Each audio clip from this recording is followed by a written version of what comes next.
नमस्ते दोस्तों, welcome back to Coding Hub. तो आज हम सिर्फ 2 मिनट्स में लॉजिकल ऑपरेटर्स इन जावा को समझेंगे, लॉजिकल एंड और नॉट। तो वीडियो को आगे बढ़ाने से पहले मैं आपको एक चीज़ दिखा लेता हूँ। तो ये हमारा जावा का फुल प्लेलिस्ट है। तो अगर आपको सीखना है कि जावा क्या होता है, जावा में प्रोग्रामिंग कैसे करते हैं, तो आप हमारे यहाँ पर कोडिंग हब का ऑफिशियल जावा प्रोग्रामिंग प्लेलिस्ट है जो सिर्फ आपके लिए बना है। तो ये मैंने उसको पब्लिक कर दिया है। तो आप यहाँ पर आकर जावा प्रोग्रामिंग को सीख सकते हो। मैं इसका लिंक डायरेक्ट अपने डिस्क्रिप्शन बॉक्स में भी दे दूँगा। चलो अभी वीडियो को शुरू करते हैं बिना किसी वक्त गवाए। तो मैं जल्दी से यहाँ पर एक न्यू फाइल क्रिएट कर लेता हूँ, ठीक है। उसको सेव कर लेता हूँ, अपना नाम देता हूँ लॉजिकल डॉट जावा, ठीक है। और अपना जो है ना फोल्डर, शायद से यही कहीं था, हाँ जावा फोल्डर।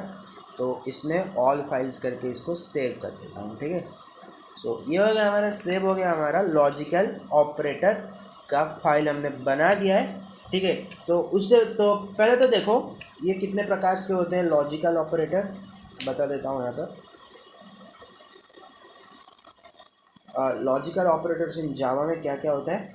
तो फर्स्ट तो होता है अपना एंड होता है, सॉरी, हाँ। तो फर्स्ट अपना होता है एंड ऑपरेटर, ठीक है, लॉजिकल एंड।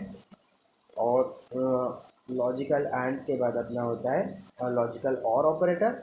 और थ्री में होता है अपना नॉट ऑपरेटर, ठीक है। तो चलो प्रोग्राम करते हैं। तो प्रोग्राम करने से पहले मैंने आपको बताया था कि हर जावा में एक अपना होता है, एक क्लास आपको देना पड़ेगा, ठीक है। जो जिस क्लास को हम ब्लूप्रिंट के नाम से भी जानते हैं, तो क्लास को अपने को देना पड़ेगा। क्लास को देने के बाद हम अपना क्या करेंगे, एक प्रोग्राम का अपना एंट्री पॉइंट बनाएंगे जिसे बोलते हैं PSVM, यानी public static void main string args, ठीक है। तो यहाँ पर मैं कुछ भी लिख सकता हूँ, जैसे कि PSVM। देखो, अगर आप VS कोड में कर रहे हो तो आप सिर्फ PSVM लिखना, तो आपको एमएक्स सजेस्ट कर देगा, एंटर करना। तो आपको जल्दी से लिख कर आ जाएगा public static void main string args. वरना आप ये भी लिख सकते हो, मेन लिख के एंटर कर सकते हो, वो आ जाएगा, ठीक है। तो पहले तो मैं यहाँ पर लेता हूँ एंड ऑपरेटर, ठीक है। तो देखो मैंने लिया है यहाँ पर, मान लो इंट a=10। मैंने एक इंटीजर टाइप का वेरिएबल लिया जिसका वैल्यू मैंने 10 में असाइन कर दिया, और इंट b=5 लिया, ठीक है। तो मैं यहाँ पर क्या करूँगा कि यहाँ पर मैं यूज़ करूँगा लॉजिकल एंड, ठीक है।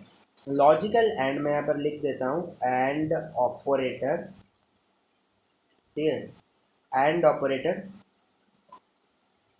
देखना। यहाँ पर हम चेक करेंगे, कंडीशन चेक करेंगे कि ये ट्रू है या नहीं, हमारा कंडीशन ट्रू है या नहीं। तो कंडीशन लिखने के लिए $a, देखो a>b, देखते हैं एम्परसेंड का सिंटैक्स होता है डबल एंड, ठीक है। और a और b, सॉरी, और b ग्रेटर देन a, ठीक है। तो ये हमने लिख लिया। जो भी रिजल्ट आएगा हम देखते हैं, यहाँ पर रन करते हैं प्रोग्राम को, देखते हैं क्या आता है। और ये अपना प्रोग्राम कंपाइल हो रहा है। तो ये देखो यहाँ पर ये लिख कर आ गया एंड ऑपरेटर, जिसका रिजल्ट अपना आया फॉल्स आया, ठीक है। तो मैं आपको बताऊंगा ये क्यों फॉल्स रिटर्न कर रहा है, कैसे फॉल्स रिटर्न कर रहा है, मैं आपको बताऊंगा। पहले मैं प्रोग्राम लिख लेता हूँ, ठीक है। तो इसके बाद अपना आएगा लॉजिकल एंड, ठीक है। इसके बाद अपना आएगा लॉजिकल, सॉरी एंड तो हो गया ना, और आएगा अभी, ठीक है। तो और आएगा ना, तो यहाँ पर हम करेंगे शाउट, ठीक है। सेम कंडीशन रखते हैं हम, यहाँ पर इसको सिर्फ कॉपी और पेस्ट कर देंगे, पर कॉपी, ठीक है। और दो डंडा देंगे, डंडा, डंडा तो आप समझते हो, डंडा, डंडा समझते हो आप, दो डंडा देंगे। उसके बाद इसको भी कॉपी कर लेंगे और यहाँ पर सिर्फ सीपी पेस्ट कर देंगे, ठीक है। तो अभी रन करते हैं, देखते हैं क्या होता है। देखो रन किया मैंने, कंपाइल हो रहा है और ये अपना रिजल्ट आ गया। देखो एंड ऑपरेटर हमने देखा था फॉल्स आया था, लेकिन लॉजिकल और में अपना ट्रू आया स्टेटमेंट, ठीक है। तो उसके बाद देखते हैं नॉट ऑपरेटर। नॉट ऑपरेटर देखते हैं, तो शाउट, यहाँ पर देखते हैं लॉजिकल नॉट ऑपरेटर, ठीक है। तो यहाँ पर शाउट लॉजिकल नॉट के लिए हम सिर्फ ऐसे asterisk symbol a greater than b, या तो सिर्फ आप लिख सकते हो a less than equals to b भी आप लिख सकते हो, क्योंकि मैंने आपको रिलेशनल ऑपरेटर नहीं पढ़ाया है तो मैं ये यूज़ नहीं करूँगा, सिर्फ मैं ए ग्रेटर देन बी, तो आप जानते ही हो ना, ठीक है। अब रन करते हैं, देखो अपना नॉट का क्या आया, फॉल्स आया, ठीक है। तो देखो मैं यहाँ पर बताता हूँ आपको ये क्यों हो रहा है, ये कैसे हो रहा है, ठीक है। तो यहाँ पर मैं जल्दी से वर्ड को ओपन करता हूँ बेटर अंडरस्टैंडिंग के लिए। अरे बाप रे, तो इसको हम कर देंगे पेज कलर को, ठीक है। तो इसको जूम कर लेता हूँ, ठीक है। तो पहले तो देखो, पहले तो अपना एंड है, ठीक है। और जूम करता हूँ थोड़ा सा, आपको जरा विजिबिलिटी क्लियर है, ठीक है। सो एंड, तो अपना ए का वैल्यू क्या था हमारे पास, देख लेते हैं ज़रा।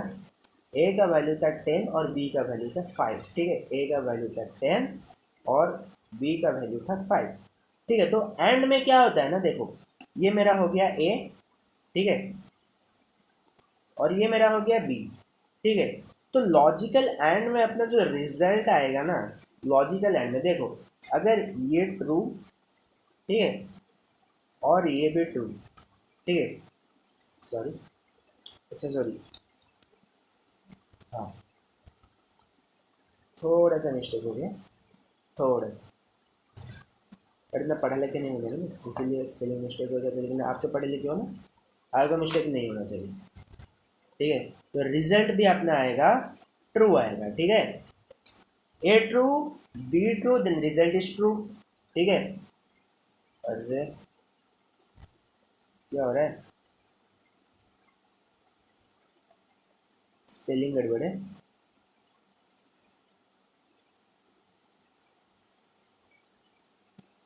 पता नहीं एरर क्यों आ रहा है, शायद ट्रू का स्पेलिंग है ये ना, तो चेक कर लेता हूँ थोड़ा सा, देखता हूँ, मुझे खुद पे भी भरोसा नहीं है।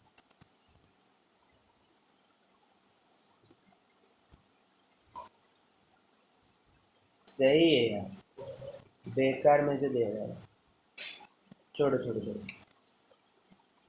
सो देखो यहाँ पर ट्रू हो गया ना, एक कंडीशन अगर ट्रू हो गया तो यहाँ पर सिर्फ देखो यहाँ पर कंसेप्ट पढ़ रहा है परमुटेशन कम्बिनेशन, अगर आप 11th में पढ़े होगे परमुटेशन कम्बिनेशन, तो यहाँ पर यही लॉजिक लग रहा है। तो फिलहाल आपको छोड़ो, देखो दो है ना अपना, दो वेरिएबल है अपने पास, तो क्या दोनों क्या हो सकता है, दोनों ट्रू ट्रू हो सकता है। अगर देखो ए ट्रू होगा बी ट्रू होगा, अगर ए ट्रू हुआ बी फॉल्स हो जाएगा, अगर बी ए फॉल्स हो गया तो बी भी फॉल्स हो जाएगा। देखो तो अगर ए ट्रू हो गया तो मेरा मान लो बी फॉल्स हो गया, ठीक है। तो रिजल्ट मेरा क्या आएगा, रिजल्ट भी अपना फॉल्स ही आएगा, ठीक है। अगर इसको मैं वाइस वर्सा कर दूं, इसको मैं अगर वाइस वर्सा कर दूं, देखो क्या होगा, ये अगर फॉल्स हो गया और ये अगर ट्रू हो गया ना भाई, तो आंसर सेम आ जाएगा, ठीक है। तो आंसर सेम आ जाएगा, और दोनों फॉल्स हो गया, ये तो जानते हो ना आप ये वाला, अगर ये दोनों फॉल्स हो गया ना तो ये भी फॉल्स हो जाएगा, ठीक है। तो ये था अपना लॉजिकल एंड, ऐसे काम करते। तो हमने कंडीशन क्या पुट किया था, ए ग्रेटर देन बी, देखो यहाँ पर लिखता हूँ मैं इसे कर दूँ, तो हमने ये लिखा था, हमने ये लिखा था a greater than b ampersand b greater than है। तो ए का वैल्यू अपना क्या है अपने पास 10, 10 ग्रेटर देन 5 है, ठीक है। अगर हम इसको, इस वाले को अगर हम ए लेकर चलेंगे और सेकेंड वाले को अगर बी लेकर चलेंगे, तो देखो ए ग्रेटर देन बी यानी 10 ग्रेटर देन 5, भाई कंडीशन ट्रू है, मतलब ए अपना ट्रू हो गया, ठीक है। लेकिन बी क्या है अपने पास, बी फॉल्स हो गया ना, तो अपना रिजल्ट क्या आएगा, क्या लिखा है अपना फॉल्स है, तो इसीलिए अपना रिजल्ट देखो मैं कंपाइल करके भी दिखाता हूँ, देखो एंड ऑपरेटर, रिजल्ट हमारा फॉल्स आ गया, ठीक है। तो अब चलते हैं और के पास, ठीक है। मैं सिर्फ इसको चेंज करता हूँ और ठीक है, ट्रू ट्रू ट्रू ट्रू मैं इसको चेंज करूँगा। देखो और में क्या होता है, और में अगर दोनों ट्रू है ना तो ये ट्रू होगा। ट्रू फॉल्स, अगर एक भी कंडीशन ट्रू हो गया तो ये ट्रू हो जाएगा। ठीक है, ये ट्रू हो जाएगा। एक भी कंडीशन अगर ट्रू हुआ तो ये भी ट्रू हो जाएगा, ट्रू हो जाएगा। अगर फॉल्स हो गया तो फॉल्स हो जाएगा। ठीक है, अगर फॉल्स हो गया तो फॉल्स हो जाएगा। तो अपना क्या आया था लॉजिकल एंड में, अपना रिजल्ट क्या आया था, ट्रू आया था। क्यों आया था, क्योंकि लॉजिकल एंड में अपने देखा था कि ये कंडीशन हमारा ट्रू हो रहा है, फर्स्ट वाला कंडीशन, और सेकंड वाला कंडीशन अपना फॉल्स हो रहा है। तो लॉजिकल और में क्या होता है कि अगर एक कंडीशन भी ट्रू होता है तो अपना रिजल्ट ट्रू ही आता है। तो देखो इसीलिए अपना यहाँ पर लॉजिकल और में ट्रू आया। ठीक है, नॉर में क्या होता है, नॉर में इसका अपोजिट होता है। ठीक है, अगर ट्रू हुआ ट्रू होगा, अगर फॉल्स हो जाएगा तो फॉल्स हुआ। ठीक है, तो यहीं तक था आज का वीडियो। तो आपको ये वीडियो कैसा लगा कमेंट बॉक्स में ज़रूर कमेंट करके बताना, और ये प्लेलिस्ट को ज़रूर से एक्सेस कर लेना, बहुत ही खास मज़ेदार प्लेलिस्ट बना है आपके लिए। ठीक है, तो हम यहाँ पर 63 सब्सक्राइबर के 70 सब्सक्राइबर के बहुत करीब हो चुके हैं। तो दिल से थैंक यू मुझे इतना सपोर्ट करने के लिए। भाई एक नए क्रिएटर को और क्या चाहिए, आपका प्यार और सपोर्ट चाहिए। तो मिलते हैं नए वीडियो में, तब तक keep smiling and keep growing. Radhe Radhe.